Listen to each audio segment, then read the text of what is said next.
Okay, so what we want to do with today's class session is jump back into the discussion that we started on Tuesday. As you'll recall, we talked a little bit about what I refer to as the politics of ideas. I'm not going to go back through everything in detail that we covered last time, but just to sort of refresh your memory. We said that it's the process whereby ideas or sets of ideas compete with one another for a position of prominence, and that when one idea or one set of ideas comes to a position of prominence, oftentimes through something like an election, it doesn't have to be, but that's a pretty good example of how that might happen. If an idea or a set of ideas is espoused by a particular political leader, and that political leader, say, runs for president and becomes president, we would expect then for the idea or the ideas, whatever that idea, if it's a single idea, build a wall, a border wall, right? Or whether it's a broader set of ideas about justice and equity and fairness, or whatever whatever we might identify there, we would expect there to be some movement of a policy agenda or government programs pursuant to that idea, okay, or that set of ideas, okay?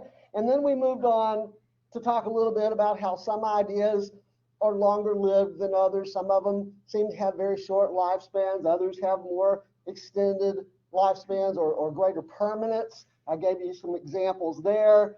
And then we talked a little bit about how sometimes ideas are motivated by economic interests of those who espouse those ideas. Other times they're articulated in moral terms or ethical terms. And then we said also there are times when there's a mixing of that, right? Where ideas might be espoused or they might be advocated in moral terms, but oftentimes there's at least some sort of economic interest behind that. Okay, and that's certainly not all the possibilities. I'm just really trying to give you a sense of how the politics of ideas plays out, particularly in the American system. Okay, so then we moved on to, let me pause here for just a second.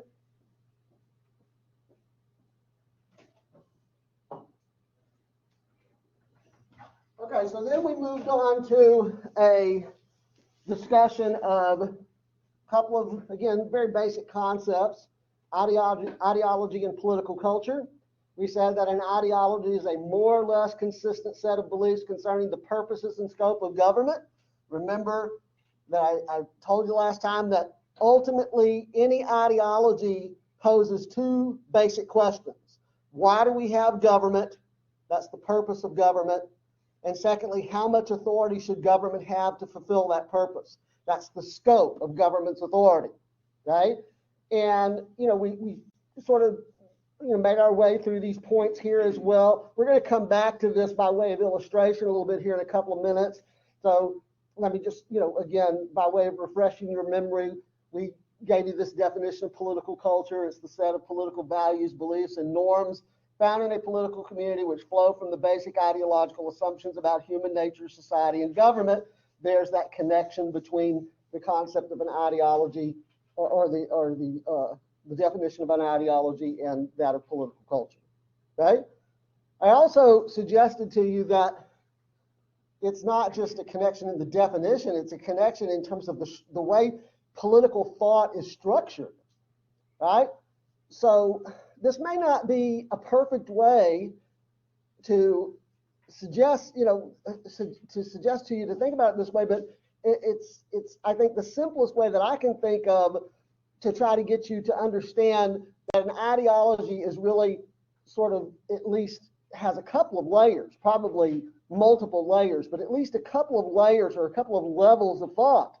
At one level, the very fundamental level, we have these assumptions about human nature, society, and government. And what did I tell you last time about American politics? To what extent do we get political debate or political discourse at this level? What did I tell you? Like, we get very vigorous debate in American politics at this level. Americans are constantly debating and very vigorously debating human nature, society, and government. Is that what we said?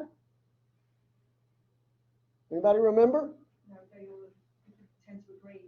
There's very little debate. There's very little discourse at this level of political thought. Americans, amazingly, there seems to be a lot of consensus among Americans on this. And the reason I think it's amazing, and maybe some of you will reflect a little bit on this, I don't think I made this point last time. For me to sort of come before you and suggest to you that Americans, at a fundamental level, Americans agree on more than they disagree on, or that there's more consensus than there is disconsensus, or more continuity than discontinuity, seems to fly in the face of the fact that we have a very heterogeneous society. We have a very diverse society. Americans are different from one another in almost every way that you can think of. We're different from one another in terms of race and ethnicity, national origin, religious background, educational background.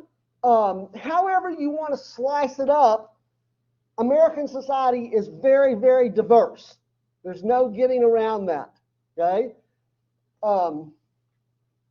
But it does raise the question, given all that diversity, what is it that holds American society together? At least to this point, has held American society together.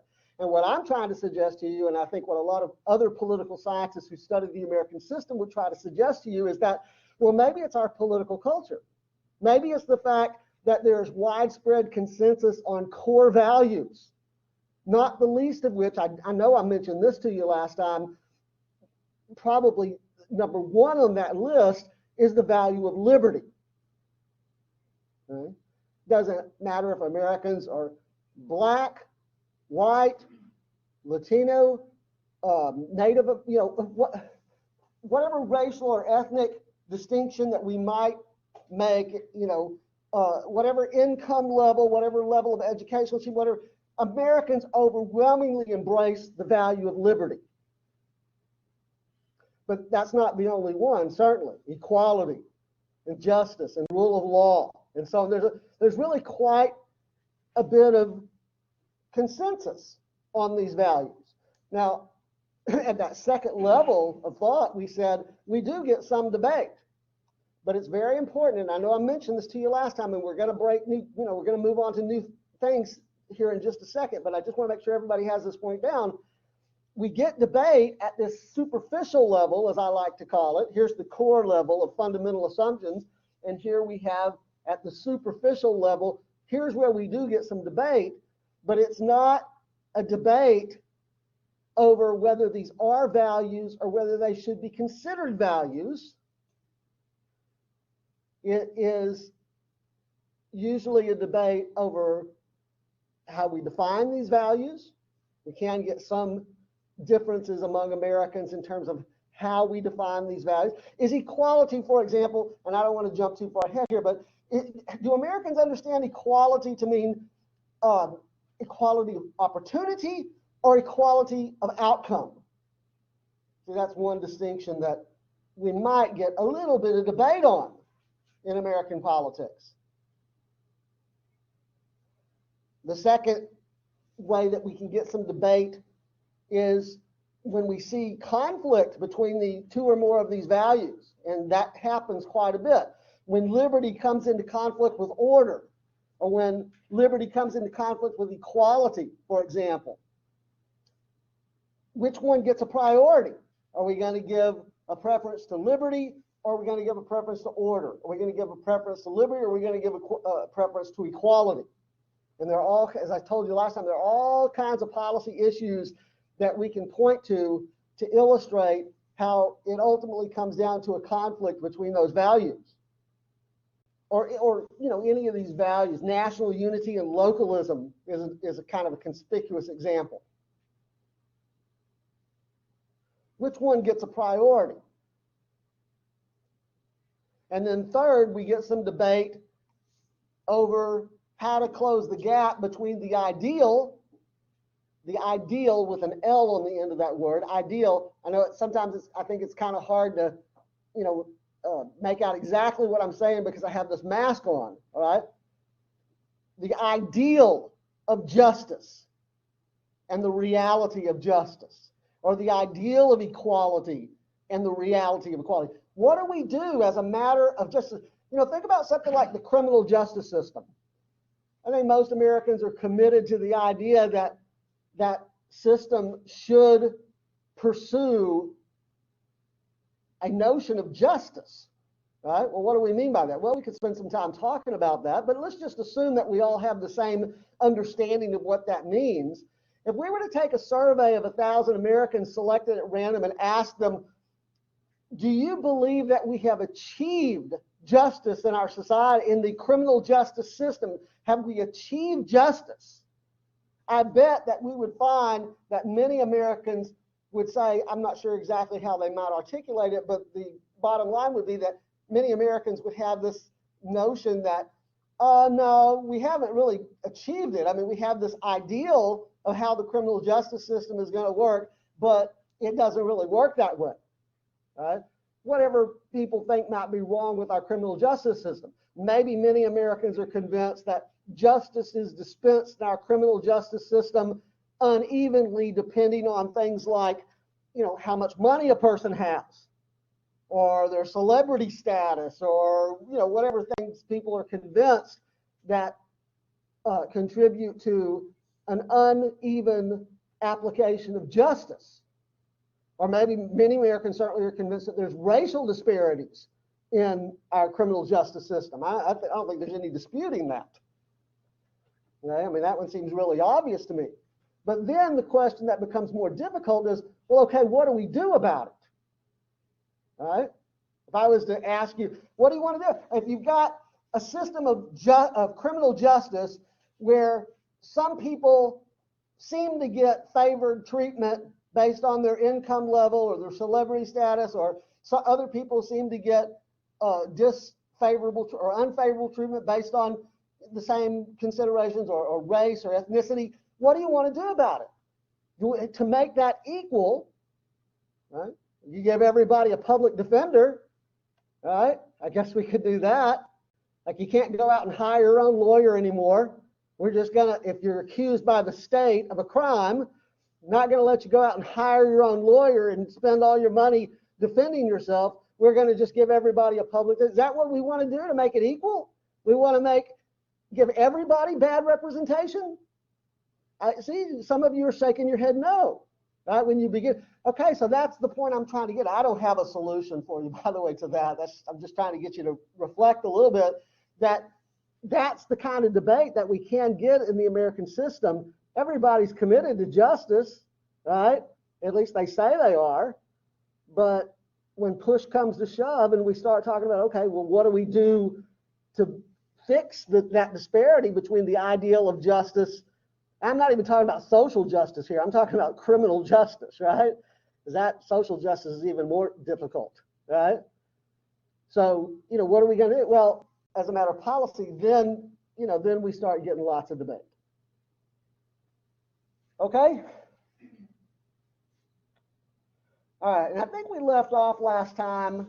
I was talking a little bit about, going back to this point about an ideology poses a couple of fundamental questions. Whatever the ism, and remember I said that, there are that suffix ism attached to the end of a word not always, but often indicates a system of thought. It could be a system of political thought, or a system of economic thought, system of social thought, system of religious thought, Catholicism, Judaism, Hinduism, Taoism, Universalism, Protestantism, Shintoism, etc. Right? Systems of social thought, feminism, feudalism, communalism, tribalism, cosmopolitanism, racism. Systems of economic thought, capitalism, mercantilism, socialism, corporatism, manorialism, etc. And over here, systems of political thought, classical liberalism, classical conservatism. And again, I think I mentioned to you last time that I put that word classical in front of those two to distinguish them from what the usage of the terms liberal and conservative as they're often used in the popular political debate. Whatever you think those terms liberal and conservative mean coming into these class sessions, I'm going to ask you, at least for the purposes of our treatment of these concepts in class, to divorce yourself from that, from whatever your understanding is coming in. Put it aside. because it's probably not consistent with the way that we're going to use those terms and the way that they were used historically. You know, that liberalism and conservatism as they're used in American politics today have become so blurred. I'm not sure anybody has a real good sense of what those, even the people who use them, you know, like as on a daily basis, pundits and politicians and media people and so on. I don't know that there's any, certainly no universally accepted definition of what it means to be a conservative anymore. I mean, look at the chaos in the Republican Party today. Who's a conservative? Are the true conservatives the supporters of Donald Trump? Or are the true conservatives the old, as they say in the media, the establishment Republicans? Okay? You know, and by the way, that there used to be just as much mess in the Democratic Party. It wasn't that long ago, if we talked about the parties being messed up along ideological lines, we would have been talking about the Democratic Party, not the Republican Party.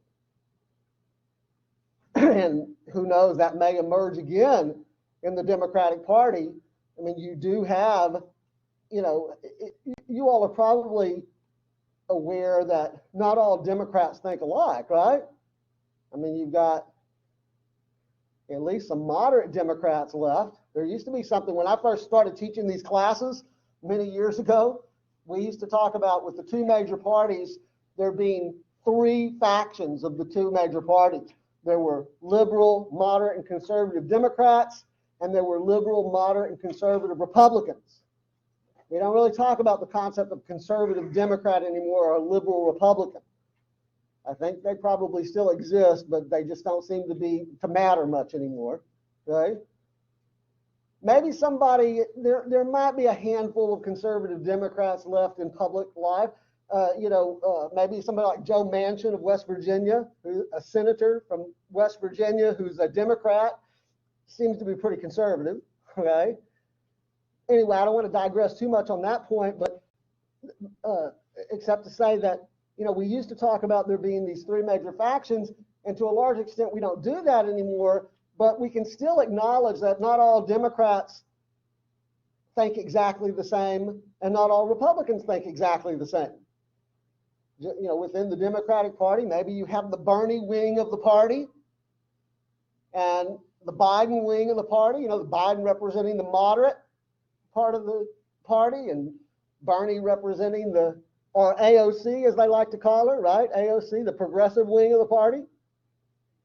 Okay, well, anyway, so, and again, that suffix ISM is often a tip-off that we're talking about a system of thought. And of course, in this course, we're primarily interested in systems of political thought. Although from time to time, certainly we deal with systems, we'll have an entire topic on the syllabus for next week where we're going to deal with the American economic system, and we can't avoid these, okay? But from time to time, we might talk about some of these others as well where it's relevant. Okay, so any ism poses, whether we're talking about classical liberalism or classical conservatism or communism or fascism or totalitarianism or anarchism or any other system of political thought, essentially poses two questions, ultimately poses two questions. Why do we have government, and how much authority should government have? And on that second question, and this is where we left off last time, I suggested to you that political scientists have for decades used a very simple little analytical tool known as the left-right continuum, where on the right end of the continuum, we have a system of political thought called anarchism, which advocates the condition of having no government and no laws. So the scope of government's authority advocated by anarchists is, if we can quantify it, zero. Okay. Now, as we move to the left along the continuum, we are encountering ideologies that progressively embrace greater government authority to fulfill its purpose or purposes, whatever it or they may be. So that if we get down to the far left of the continuum, we have totalitarianism, which is a system of thought or a group of systems of thought that advocate total government authority.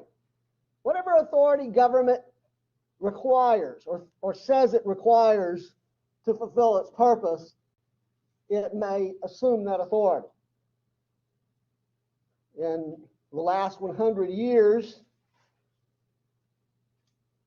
we have talked mainly about totalitarian thought in connection with fascism and the brand of communism that was practiced in the old Soviet Union.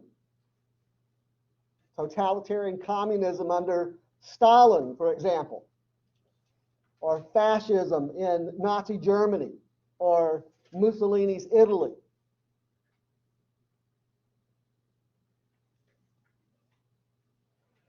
And as I said last time, notice that liberalism, which I've asserted is the predominant system, it's the prominent system of thought in American political life, historically, at least through our national period,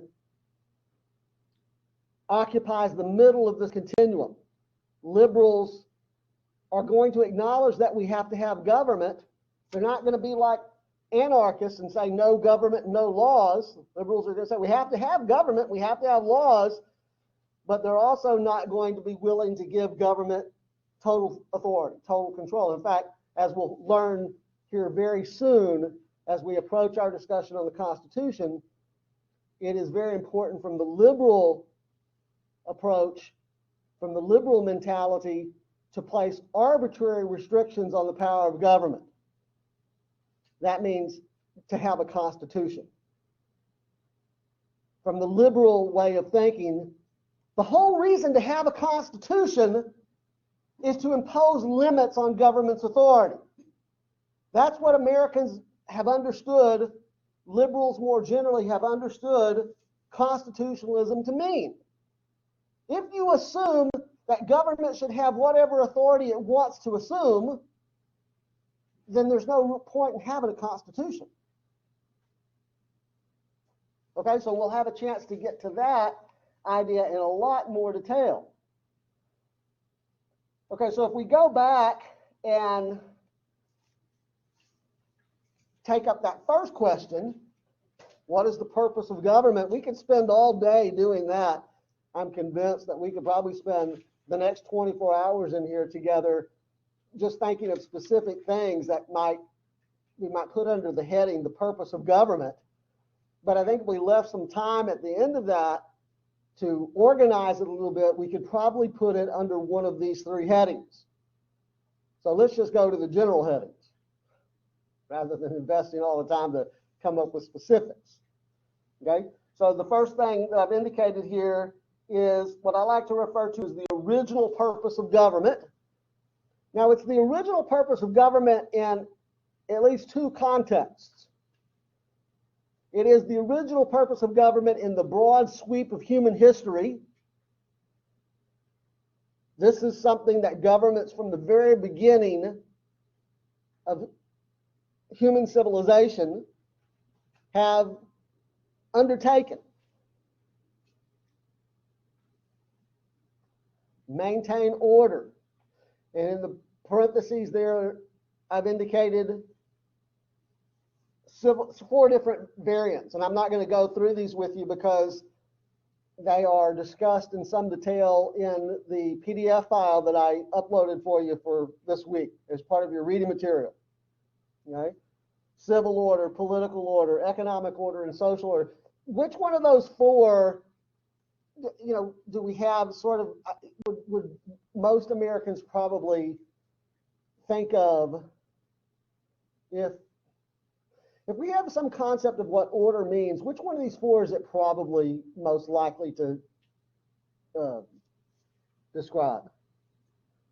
Which one of these four most likely describes the way most Americans think about the concept of order? Civil order, right?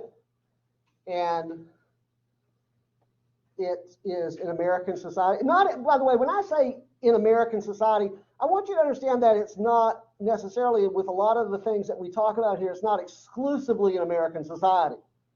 but it certainly is true in American society. I think there are other societies where this may be true as well, probably is true as well. Americans, though, because we are a liberal political culture, tend to associate the concept of civil order very closely with law, the rule of law. And so much so, in fact, that we even have television shows called Law and Order. Not just one, by the way.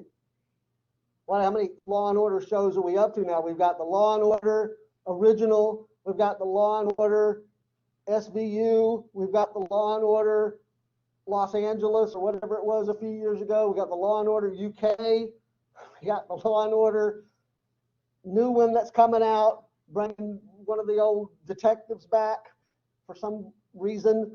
Law and Order Dog Catchers Unit or whatever else they've got out there. I mean, the fact that we've got all these different shows called Law and Order, to me, is an indication that law and order must be something that Americans value.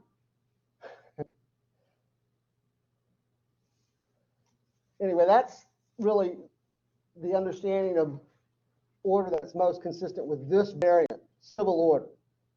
Okay, but whichever, okay, the original purpose, that's something that governments have really historically, going back to the beginnings of human civilization, have undertaken.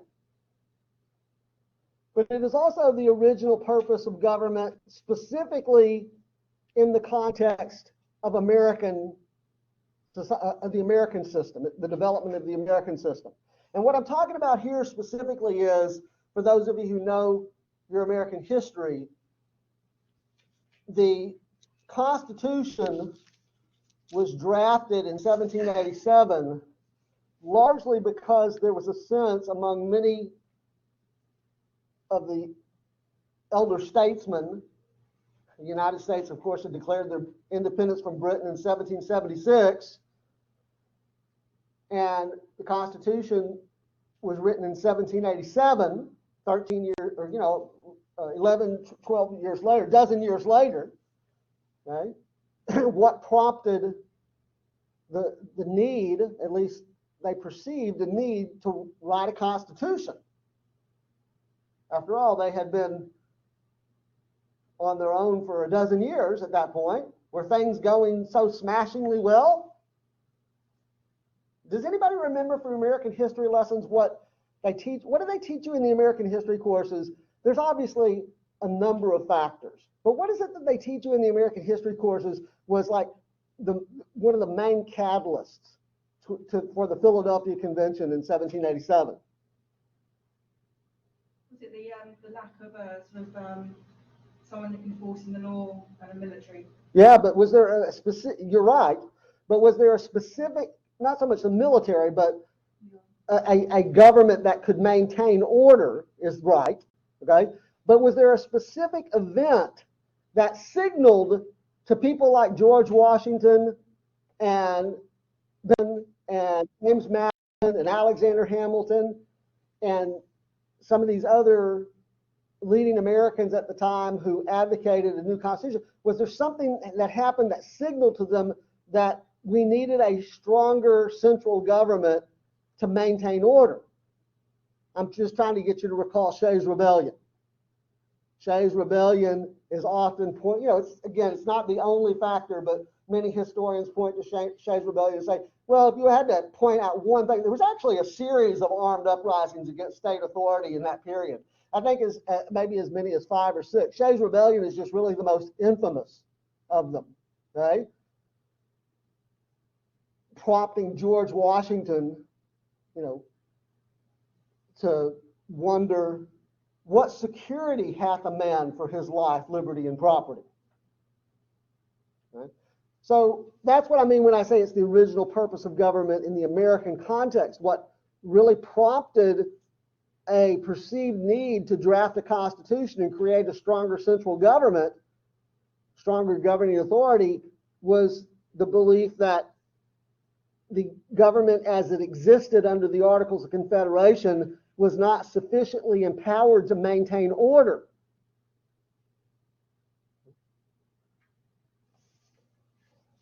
Even before that, though, you know, as I think I told you in the previous class meeting, Thomas Jefferson had told us in the Declaration of Independence that the purpose of government was to secure the rights and liberties of individuals. And that's really also consistent with the idea that you have to have a government to maintain civil order. The whole purpose of having a system of law is to secure the rights and liberties of individuals. That's what Jefferson is telling us in the Declaration of Independence. And we'll have a chance to look at that in more detail. So I call that the Jeffersonian purpose. Okay? Beginning in the early part of the 20th century, so 100 or so years ago, in the United States and many other Western democracies, governments began to undertake a new purpose, the modern purpose of government, as we'll call it, and that is to promote social and economic equality. We find during the progressive era in the United States, in the early part of the 20th century, there's much more of an effort on the part of government, particularly at the national level, to promote greater and social economic equality among citizens.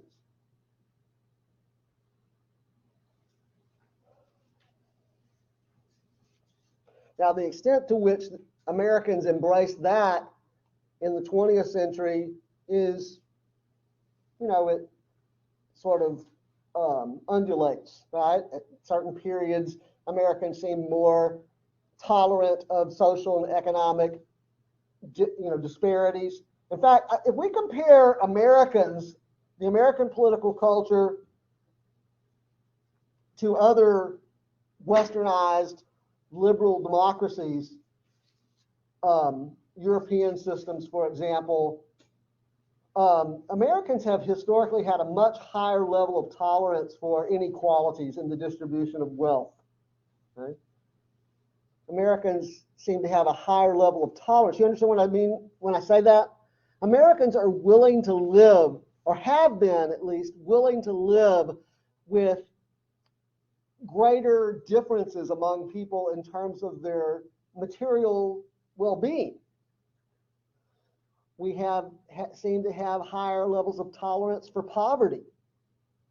And we certainly seem to have higher levels of tolerance for super wealth, people accumulating super wealth, when compared to some other Western societies.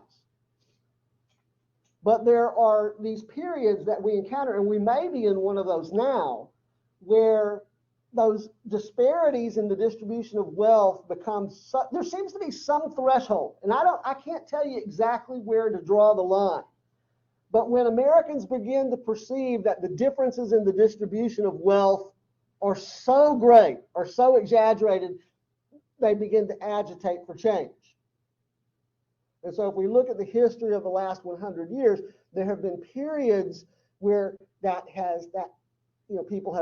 some Americans have agitated for that more vigorously than other periods. I think we might very well be in a period now where people are more sensitive to, whether it'll last or not, I don't know. But it seems like right now we seem to be in a period where many people are more sensitive to, inequalities in the distribution of wealth. Another period might have been the 1930s, with in the wake of the Great Depression and the establishment of the New Deal, and then again in the 1960s with the Great Society. Okay, but anyway, that's about the last 100 years or so. Okay? Now, if we go back to this notion of a left-right continuum, just to sort of finish this part of it up, what I'm suggesting to you is that we can there are any number of issues we could use to illustrate this, but a lot of American politics comes down to a conflict between either giving government enough authority to maintain order on the one hand, or preserving the greatest amount of individual liberty on the other hand. Okay? And we're going to call that the original dilemma. And we can use that notion of the left-right continuum to kind of illustrate that point, okay? So notice I've drawn the left-right continuum again, but instead of putting anarchism down here on this end of the continuum and totalitarianism down here on this end of the continuum, and instead I put freedom and order. So what we're saying is if we start down here, we are talking about a system of political thought that essentially embraces perfect freedom. Based on what we've said up to this point, can you give me a name, what that we might call that system of thought that embraces perfect freedom? What would we put? Like, can you think of an ideology, an ism, that we might put down here on this end of the continuum that says, on the purpose of government, is the purpose of government to maintain order? And that ideology says, no, we don't need government to maintain order. What we need is perfect freedom. You would probably agree, wouldn't you, that if we didn't have a government at all, if there were no laws, if there were no rules governing people's behavior, right, even social norms, right, governing people's behavior, we would have a state of perfect freedom where human beings could do whatever they want. Can you think of a system of political thought that we might put there to represent that view? Anarchism. That's what anarchists are advocating, is a condition of perfect freedom. In fact, anarchists argue that only in a condition of perfect freedom can you have true equality. Only when people are free of arbitrary rules, paternalistic rules and laws that are imposed by government, will you see perfect freedom and perfect equality. But from there, we move to the left, we go all the way down to the end of the continuum, and we encounter systems of thought that say, oh, government has no limits on its authority in terms of what it can do to maintain order.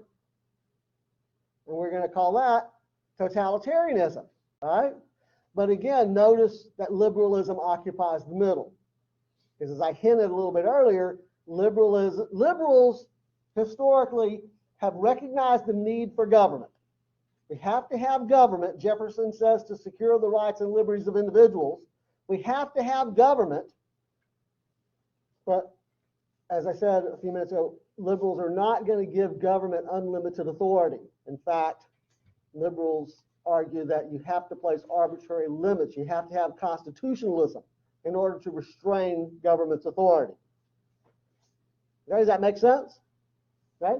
And then we can do the same thing with the conflict between individual liberty and equality. We're going to call that the modern dilemma. And we're going to have a second continuum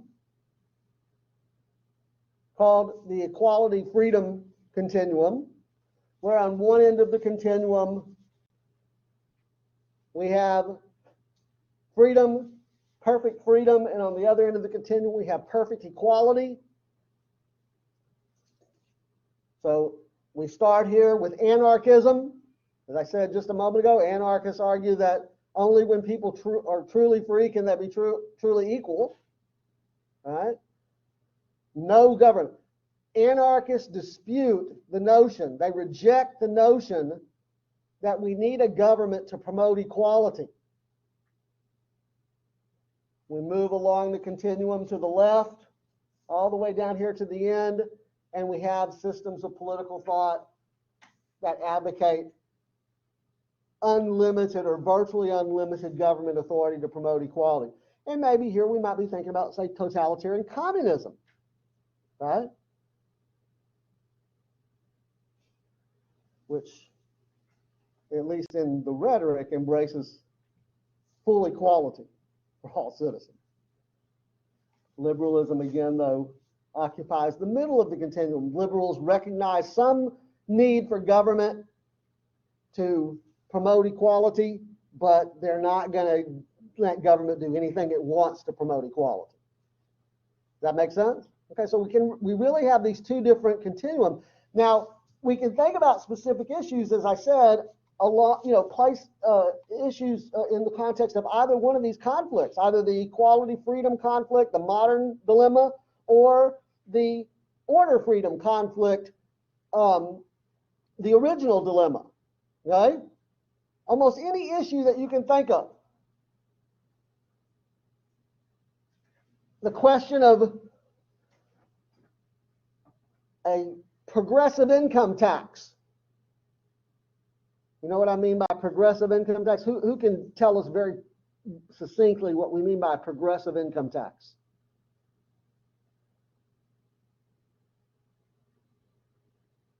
Most people think of a progressive income tax as the more you make, the more you pay. The more income you have, the more you pay in taxes. Is the federal income tax a progressive tax?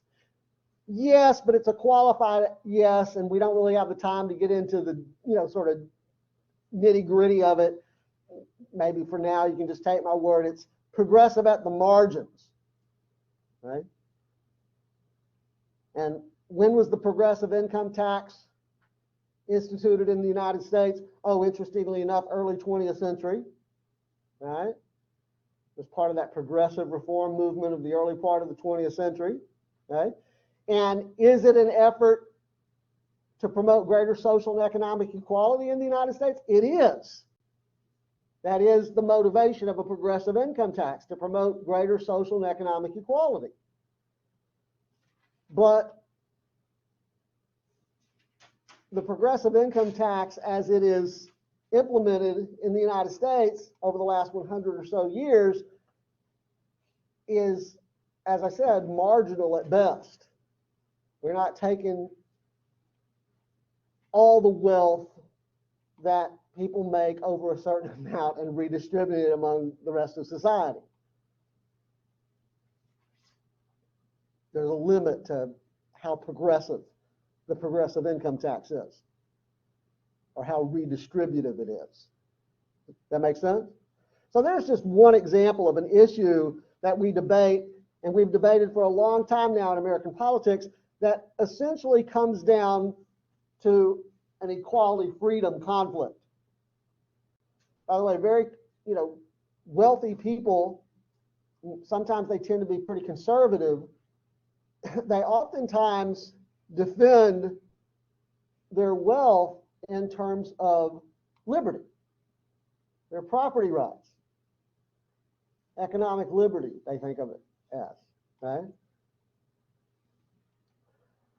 After the September 11th, 2001 events in which airplanes were flown into the sides of the World Trade Towers and the Pentagon and everything that ensued, and the quote war on terror after, which included not even just literally military action, but also efforts domestically in the United States to monitor potential terrorists better and prevent, terrorist acts.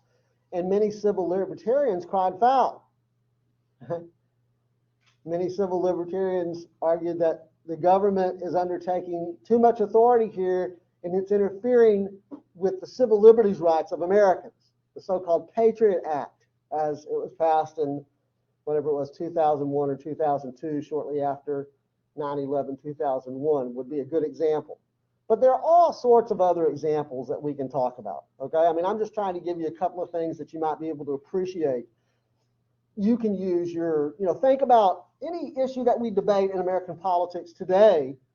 Maybe begin, challenge yourself to begin to think about, is this a conflict between order and freedom, or is this a conflict between equality and freedom? That's just maybe something you can do on your own to kind of try to get a little bit better handle on what we're talking about here. And of course, as we move along in class, we can talk when it's appropriate about those things as well.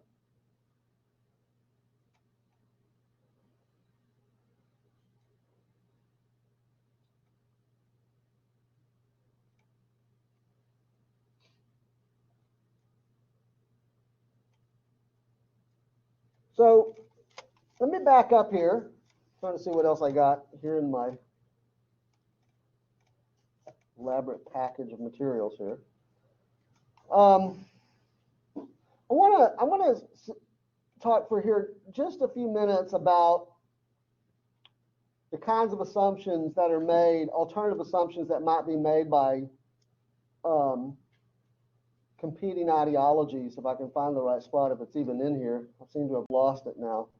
Bear with me here for just a second. Yeah, I've lost it. Well, I'll just have to do it this way.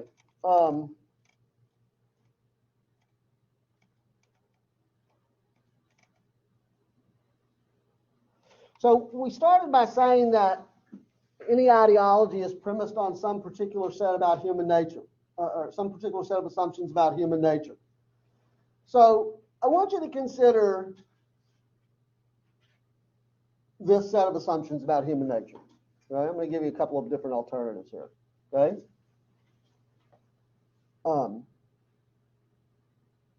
Human beings are naturally good, intelligent, reasonable, and mutually concerned about each other's well-being. As such, they don't have to be coerced into behaving in an orderly fashion. How many of you would agree? You think about how human beings act, how they behave. How many of you would agree with the assertion that human beings are naturally good, intelligent, reasonable, mutually concerned about each other's well-being, and they don't have to be coerced into behaving in an orderly fashion? Anybody? Okay, one person is willing to. Nobody else?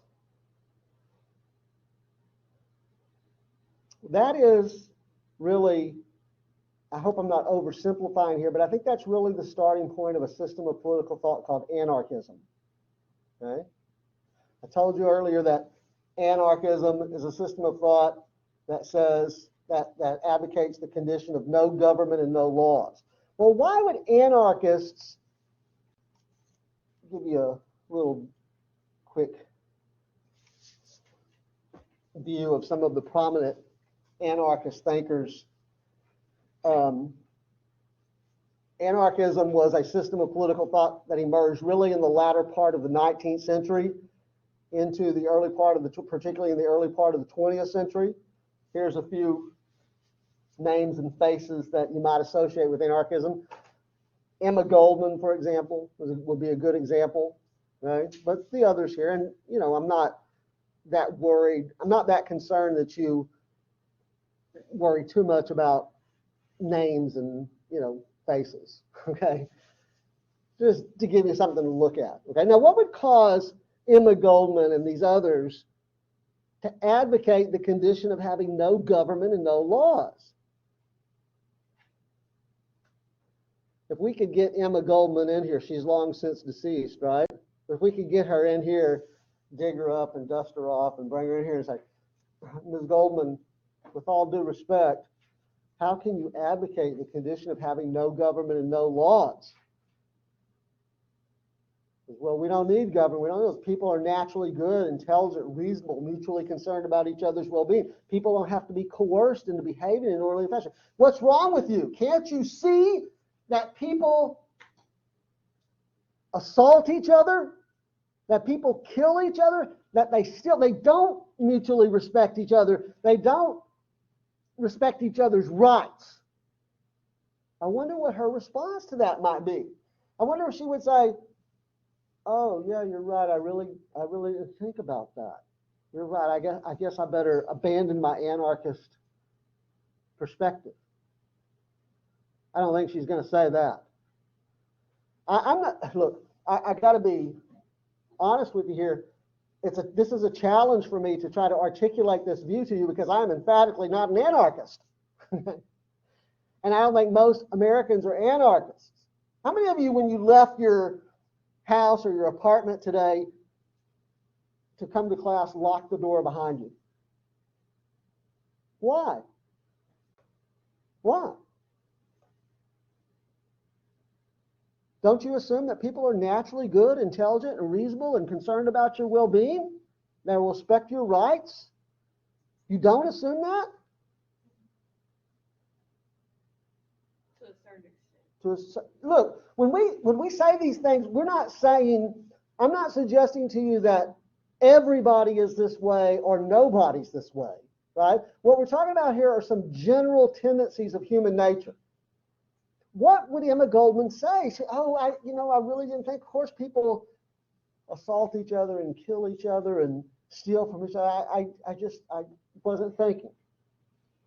You know what I think she would say, and again, as I said, it's a challenge for me because I'm not an anarchist, but I think she would say the reason that people behave so badly is because of the presence of hierarchical paternalistic government imposing rules on their behavior. You will only see the true goodness, intelligence, reasonableness of human beings when they are freed from these arbitrary paternalistic rules. I hope that's not an oversimplification. I always, worry about running the risk of that, but in my understanding of anarchist thought, that's essentially what the anarchists are arguing. So naturally, they would conclude that if we want to see that potential of the human nature, right? If we want to see that potential of human nature being good and intelligent, the way to do that is to get rid of government. By the way, just one other point here about anarchists, because we're really not that interested in anarchists in this course, right? Anarchists have historically argued that the whole reason that government is created, that we have a government, is to enforce a class system. That's a basic argument of anarchist thought, that the entire purpose of government is to create and maintain a class system of people who have and people who have not.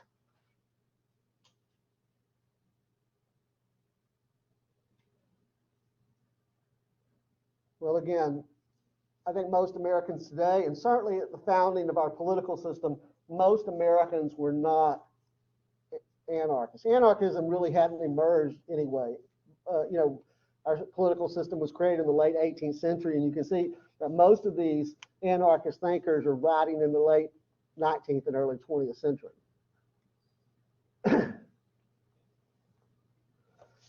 What if I offered you a different set of assumptions about human nature? What if I said that human beings are rational and self-interested and competitive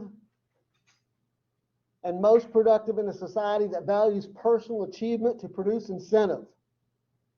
And in addition to that, they are endowed by nature with certain rights. How many of you would agree with that set of assumptions about human nature? Human beings are rational, self-interested, competitive. Well, you know what? We might have to define a couple of those terms, right? So very quickly, what do we mean in this context by rational? Human beings are rational. Well, it doesn't mean smart. Okay, so if you have that idea that that's what rational means, put that aside, because liberals will argue that even dumb people behave rationally. We're opting for an understanding of rational behavior that's really fairly consistent with the way that economists talk about rationality. Rational is one of those terms in the English language that means different things depending on the context that you're using. So that what mathematicians mean by the concept of rational is very different than what economists mean by the concept of rational. We're opting for that economic understanding. And there's lots and lots of implications of rational behavior from the economic way of thinking. So the simplest thing I can say to you in the interest of time, it means that when people are faced with alternatives, when people make decisions and they have alternatives in front of them, they choose the alternative that they believe will bring them the most net benefit. Human beings, when they make choices and they're faced with alternatives, they choose the alternative that they believe There's not an objective standard, okay? In fact, it's very subjective. They choose the alternative that they believe will bring them the most net benefit.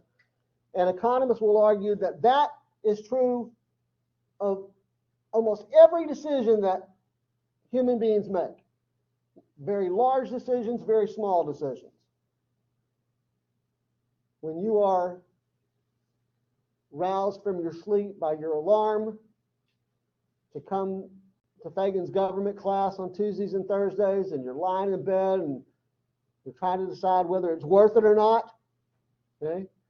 If you determine that you'd be better off staying home and sleeping in, it would be irrational for you to get out of bed and come to Fagan's government class, right?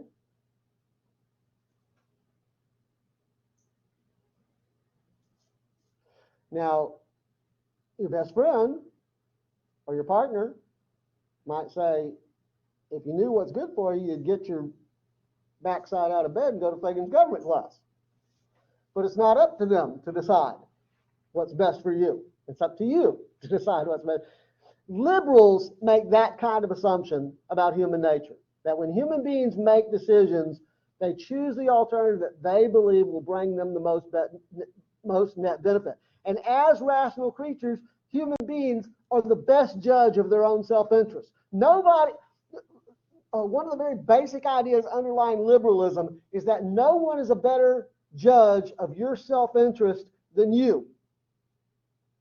Certainly not government. And given that commitment to that view, what liberals are going to argue for then is the greatest amount of freedom that's practically possible for the individual to, as Jefferson put it in the Declaration of Independence, pursue their happiness.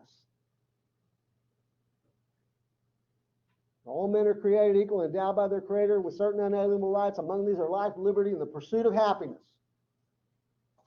The Scotsman Adam Smith, when he wrote The Wealth of Nations, which became the fundamental treatise of capitalist economic theory, essentially made the same assumption about human beings. Allow human beings to be free to pursue their own economic self-interests without too much interference from government, because they are the best judge of their own economic self-interest. And when they succeed under those conditions, if they have that freedom, they're most likely to succeed. And when they succeed, as individual, society moves forward, society progresses as the sum total of all that individual benefit. Again, at the risk of oversimplifying, I think that's basically the thesis that Adam Smith, you see down here in the far left-hand corner, I think that was his basic thesis in The Wealth of Nations. Okay, so you can see how in just talking about the different assumptions that anarchists make about human nature and liberals make about human nature, how it leads to two different conclusions about the purposes and scope of government, I think, right? Let me give you a third one. Human beings are more emotional than they are rational. They are motivated by their desire to seek pleasure and avoid pain. Intelligence and talents are not evenly distributed. There is a natural aristocracy among human beings. Those are the assumptions of classical conservatism.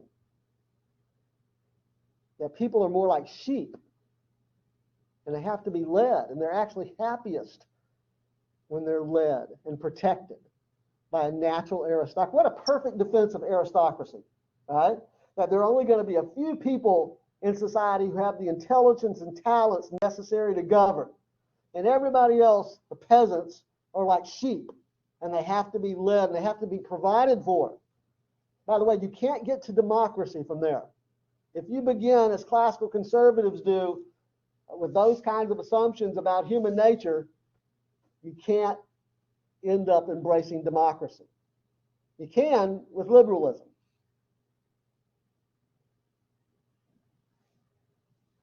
Okay? All right, let me pause here because we only have several minutes left. So let me give you a chance to ask questions. You've been quiet and, I want to make sure that everybody's clear on these concepts, these ideas. Any questions, any thoughts, any concerns?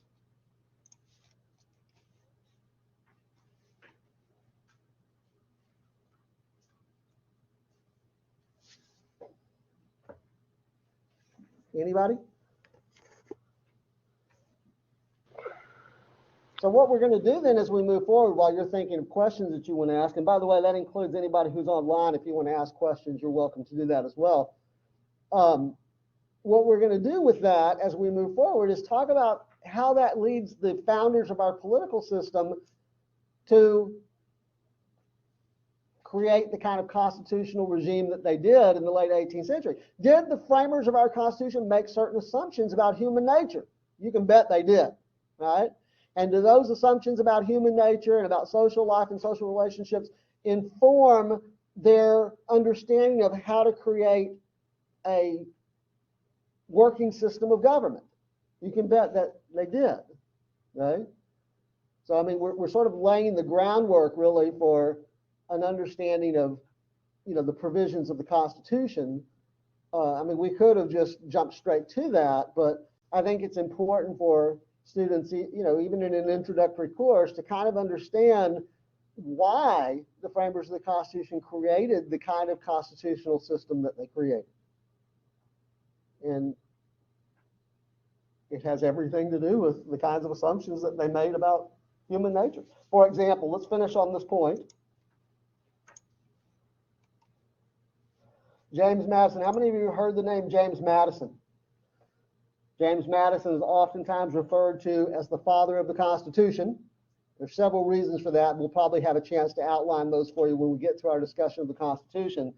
James Madison once wrote in the Federalist number 51, "If angels were to govern men, neither external nor internal controls on government would be necessary. In framing a government which is to be administered by men over men, the great difficulty lies in this. You must first enable the government to control the governed, and then next oblige it to control itself." Now, that's a lengthy kind of, quote, but, oftentimes Madison, this quote is frequently sort of made more concise by just saying that Madison essentially was saying that if men were angels, if human beings were angels, government would be unnecessary. Okay? Human beings don't have divine nature, they have human nature. They are rational and self-interested and acquisitive and naturally competitive, right? So that raises a problem, okay? I'm going to wrap up on this point, okay? The first premise of what I'm calling Madison's dilemma is that human beings are not angels. They are not naturally good, intelligent, reasonable, and mutually respect each other's well-being. Okay? So because they are not divine nature, they have human nature, we need government. We need government to protect individuals against other individuals. The rational self-interestedness of other individuals. But government is just people. We like to think about government as this sort of institutional thing, faceless institutional thing, but it's really just people. And the people who are in positions of government authority have the same nature as the rest of us. They're also human beings. So they're rational and self-interested and competitive, etc. And while Joe Problem on the street may represent a threat to your life, liberty, and property, may steal from you or may assault you or may hurt you, in some way kill you even, we have to have government to protect you from Joe Problem on the street, right? The people who occupy positions of government authority are an even greater threat because potentially their authority is concentrated. So the solution is we need a constitution, which we've already said means we have to impose limits or restraints on the power of government. Okay, we are out of time. Thank you for your attention, and we will see you on Tuesday.